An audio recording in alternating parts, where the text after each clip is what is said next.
नमस्कार साथियों, आज हम आपको भारतीय संविधान के भाग 4 के अंतर्गत आने वाले राज्य के नीति निर्देशक तत्वों के बारे में बताएंगे। राज्य के नीति निर्देशक सिद्धांत यह भारत के संविधान में आयरलैंड के संविधान से लिया गया है, मतलब वहाँ से प्रेरणा लेकर यहाँ पे भी बनाया गया है। इसकी जो खास विशेषता है कि यह राज्यों का कर्तव्य है, इसको लेकर आप कोर्ट में नहीं जा सकते, ये राज्य आपको दें या ना दें। तो सबसे पहले जो आपका आर्टिकल है ये 36 आर्टिकल जो है, इसमें राज्य की परिभाषा के बारे में बताया गया है। राज्य की परिभाषा अर्थात राज्य किसे कहते हैं। तो राज्य मतलब वह स्थान जहाँ पे किसी संस्था का, वो सरकारी या प्राइवेट कुछ भी हो सकती है, उसका राज्य हो। संस्था मतलब जैसे केंद्र सरकार एक अलग है राज्य, राज्य सरकार है जैसे उत्तर प्रदेश की सरकार, मध्य प्रदेश की सरकार, ये सब राज्य हैं। तो इसमें जो चीज़ें होंगी, मतलब ये जो एक स्थान है, इसे हम राज्य कहते हैं।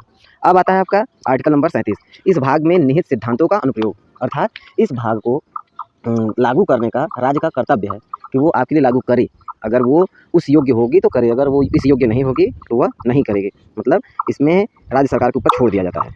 अनुच्छेद 38 में बताया गया है कि यह राज्य जन कल्याण को बढ़ावा देने के लिए एक सामाजिक व्यवस्था सुनिश्चित करेगा। मतलब ये लोक कल्याण की अवधारणा है इसमें, मतलब लोगों का कल्याण, जो राज्य के मतलब हमारे देश के, हमारे राज्यों के, हमारे प्रदेशों के नागरिक हैं, उनके कल्याण के लिए है।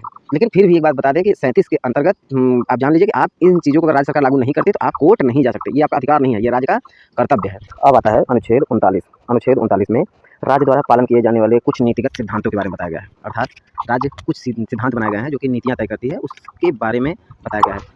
39 क में समान न्याय, मतलब निःशुल्क विधिक सहायता। जैसे कि अगर कोई गरीब आदमी है, वो केस लड़ नहीं पाता, वो वकील नहीं कर पाता, तो उसको विधिक मतलब न्यायिक सहायता सरकार की तरफ से दिया जाएगा। और साथ ही साथ समान कार्य के लिए समान वेतन के बारे में बताया गया है।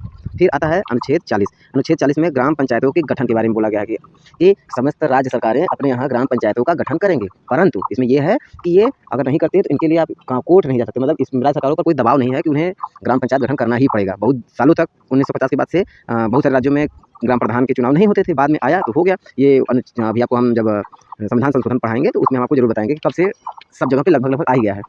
अब आता है 41 में है कुछ दशाओं में सहायता। कुछ दशाओं जैसे कुछ दशाओं में मतलब ये होता है कि ये कुछ गरीब बच्चों को सहायता मिले, आर्थिक सहायता और सार्वजनिक सहायता, जैसे शिक्षा प्राप्त करने के लिए। पहले ये था कि कोई राज्य सरकार निःशुल्क पढ़ाई दे या ना दे, कोई दिक्कत नहीं थी, लेकिन इसके लिए नीति निर्देशक तत्व बनाए गए। आर्टिकल 41 में डाल दिया गया कि जैसे अगर सरकार चाहे तो सार्वजनिक सहायता से, हमारे यहाँ मिड डे मील चलता है, ये भी सार्वजनिक सहायता है। हमारे यहाँ जो वजीफा वाला सिस्टम है बच्चों के लिए, और जो सरकारी हॉस्पिटल वगैरह है, ये सार्वजनिक सहायता है, आर्थिक सहायता। फिर इसे कुछ दशाओं में, सभी को नहीं, कुछ दशाओं में दिया जाएगा। तो इसको आप याद रखिएगा, दशाओं में का द, इसको याद रखिएगा, व्यक्ति बताएंगे। फिर 42 आता है काम करने की उचित मानवीय परिस्थितियों का मातृत्व राहत का प्रावधान। मतलब मनोचित कार्य मतलब आपका शरीर जिस कार्य के लिए आप नहीं उपयुक्त है, वो कार्य आपको ज़बरदस्ती नहीं करवाया जाएगा, चाहे सरकारी नौकरी हो चाहे प्राइवेट नौकरी। जैसे कि एक महिलाओं से और पुरुषों से अलग अलग प्रकार के कार्य लिए जाते हैं। फिर आता है ये मनोचित कार्य, तो मतलब हो गया म। फिर आता है लास्ट जो कि 43 है, श्रमिकों के लिए जीवन निर्वाह हेतु वेतन। मतलब कि एक निर्वाह मजदूरी मतलब न। तो इसको आप याद रखिए कि किसी को भी अगर सैलरी दी जा रही है, किसी काम के बदले उनको वेतन दिया जा रहा है, तो उनका कम से कम निर्वाह मजदूरी तो दी ही जानी चाहिए। ये एक कानून बनाया गया। ये किसी भी दशा में इतना आप किसी का निर्वाह मजदूरी नहीं रोक सकते, उतना देना पड़ेगा आप। फिर आता है 43 क। हाँ, 43 क से पहले आप देख लीजिए, जो 41, 42, 43 है। 41 का द मतलब कुछ दशाओं में, 42 का म मतलब मनोचित कार्य, और 43 का निर्वाह मजदूरी मतलब न। तो इसका ट्रिक है दमन, द म न, दशा, मनोचित कार्य और निर्वाह मजदूरी। फिर आता है 43 का उद्योगों के प्रबंधन में श्रमिकों की भागीदारी। मतलब ये जो जैसे बहुत सारे उद्योग होते हैं, उसमें जो श्रमिकों का यूनियन बनता है, लेबर्स यूनियन बनते हैं ना, वो इसी आर्टिकल का प्रयोग करके बनाए जाते हैं। जैसे रेलवे में भी यूनियन मिलता है, और हाँ, पुलिस, सेनाओं में इसका छूट है, सेनाओं में इसका कोई प्रश्न नहीं है। फिर आता है 43 ख, मतलब सहकारी समितियों को बढ़ावा देना। सहकारी समितियां भी बनाने का कार्य सरकार करेगी, इसके बारे में बताया गया है। तो 36 से लेकर 43 तक हमने आपको बता दिया है।